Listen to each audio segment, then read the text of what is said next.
Hi, I'm Tim Moore, and this is my Old Town Predator PDL.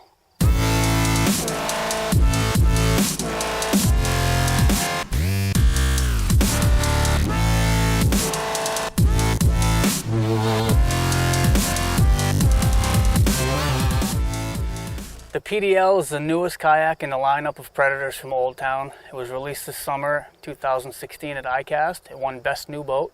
Out of all the pedal-driven boats that were released, this one was voted the favorite. I'm proud to say that I'm on the Old Town Pro staff. I'm going to walk you through some of the features, but mostly what I have rigged, why I have it rigged, and where I have it rigged. As you know, it's the pedal-driven kayak. The drive is fully removable, which is pretty nice. Couple of clips, and the whole drive lifts right out. Tilts down for easy deployment. It's a really, really nice setup. Old Town definitely thought of everything on this one. The element seat in the Predator PDL has some upgrades, some necessary, some just because Old Town rules. One of the necessary upgrades is this seat is now adjustable forward and backwards for different length of legs, different heights of people, so you can adjust it for your length for pedaling. Some of the other cool features that I'm really enjoying is they've added some quilted padding.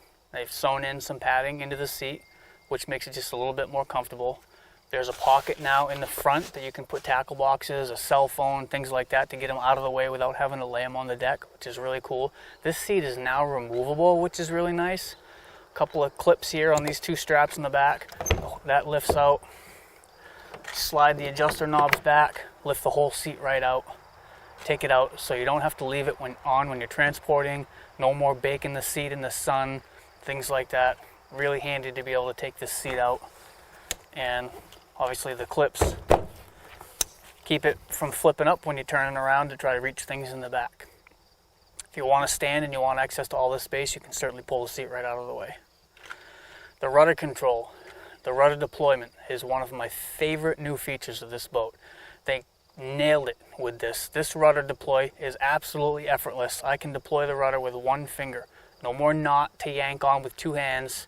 When you're in a hurry and you're coming in hot to shore and you got to get that rudder up so you don't bend it, simply one finger, deploy that rudder. So smooth, so nice. Excellent feature, new feature of the boat. They've added flush mount rod holders to the rear of the Predators from now on, which I like. I like flush mount rod holders. I like having the rods angled back. You can see I have one rod in a Scotty mount now. That's where I like to have most of my rods. I also normally have a crate in the back with 3 rod holder in that, so I can carry as many rods as I could ever possibly need while I'm fishing. I still have my Scotty rod holders back here. Sometimes I put a net, maybe a flag, a light, things like that that can all fit into these Scotty 241 mounts. I really like the having these on my kayaks. The mounting plates have changed slightly. They've gone from 6 mounting plates to 4 mounting plates.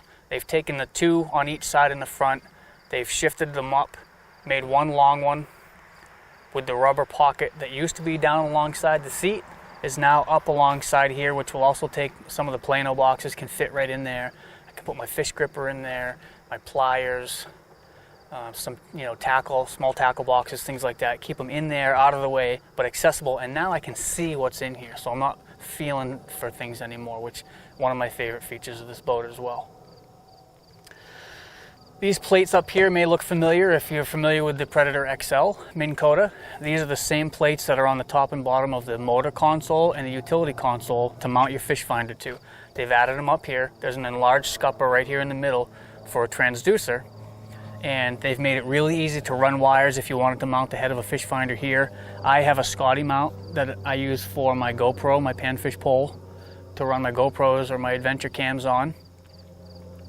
I can still get up here and get to them, but they're far enough forward that I can get a really nice wide shot. So I can get hook sets and rod tips in the shot, nice wide shot, and I can swing it around if I need to bring the camera in closer. I like these new plates. There's one on each side for that. You still have the same click seal hatch storage in the front, just like the Predator XL. There's small click seal hatch storage down in here. mainly for access, but you can certainly put stuff in there if you had, certain items that you always wanted to have with you. Like, I put a tow rope in there. Things that are always going to stay in this boat will go in there. The steering on the Predator PDL is hand controlled with this knob here. Once the rudder is deployed, you can steer it again. It's pretty much one finger operation. Left to go left, right to go right. A lot of people have been asking me if it's reversed order. I'm not sure why it would be, but if I want to go left, I turn it to the left. If I want to go right, I turn it to the right. It's very easy steering. So when I'm paddling along, all I have to do is reach down real quickly and just hit that one side or the other, and I can keep myself on course. I also like the new paddle clip. They've added this rubber holder to lock the paddle in here. I've put mine on upside down because when I unhook it, I want it to fall down out of the way. I don't want to be sticking my paddle. I know a lot of people flip theirs around and they have it pull down and hook on, but I personally chose to put mine so it hooks on like that. Like I said, so when I unhook it, it falls out of the way. I can get my paddle back in there, because the only time I'm ever going to take my paddle out is if I need it really quickly. So I want to be able to get at it as quickly as possible and get it back in the paddle clip, hook it on there, continue fishing. I have a ram ball mounted on this side on the forward mounting plate on my left side. The ram ball is for my iPad holder that I put my iPad in, which I run the Sonarphone with.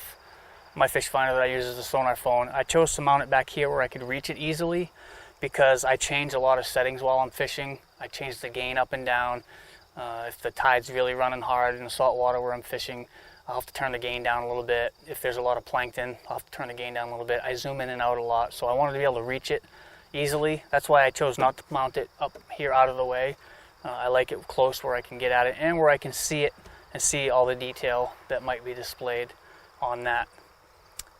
You can see I don't have a lot of stuff mounted on my kayak. I'm sort of a minimalist when it comes to mounting things on the kayak. I don't like to have a lot of stuff mounted all over my kayak. I don't like to bring things that I'm not going to need while I'm fishing.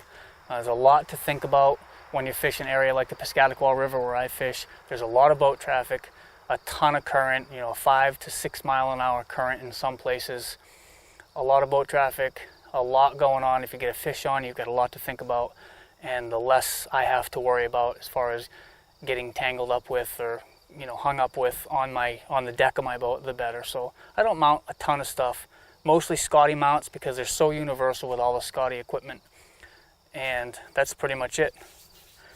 Not a whole lot on here that needs to be moved around or it's going to get in my way.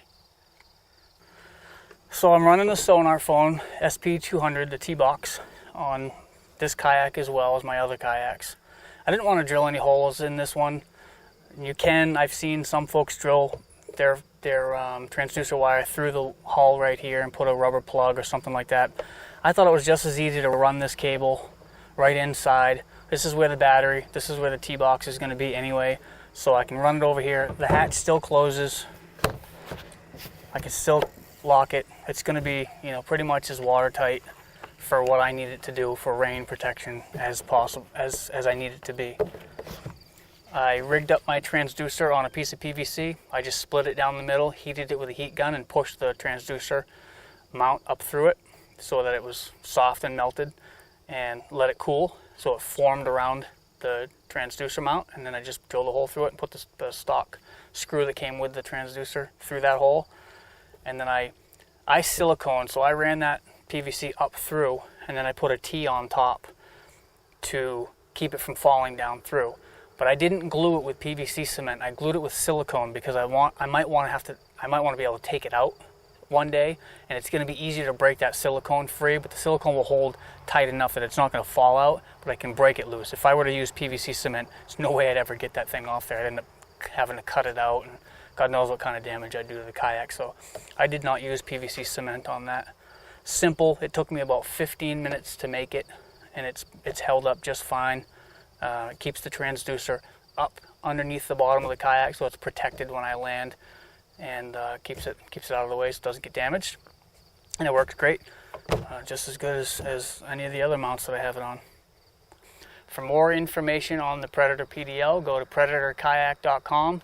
These things have already started shipping out to retailers. I know Kittery Trading Post has a boatload of them. no pun intended, and a lot of other retailers. So check with your local retailer, check out predatorkayak.com, and shoot me an email at info@timmoreoutdoors.com if you have any questions about my boat, how I set it up, and why.